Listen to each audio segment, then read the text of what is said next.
দাদু সাংবাদিক ছিলেন।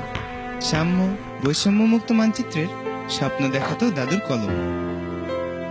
নানা সুন্দরকে ভালোবাসতেন, তুলতেন সুন্দরের ছবি। আমিও সুন্দর খুঁজে বেড়াই।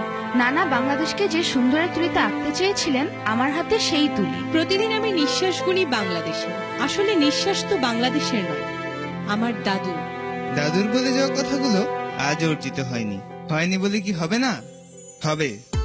এখানে যারা আসছেন তারা বাংলাদেশকে নিয়ে স্বপ্ন দেখতেন। সেই স্বপ্ন নিয়ে এগিয়ে যাচ্ছে বাংলাদেশ।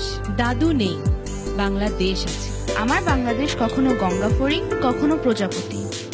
আচ্ছা, বড় হতে হতে গঙ্গা ফড়িং উড়ে যাবে না তো?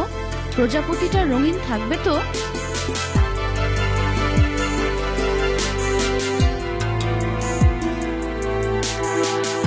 আমরা তো আশা নিয়ে বেঁচে থাকি।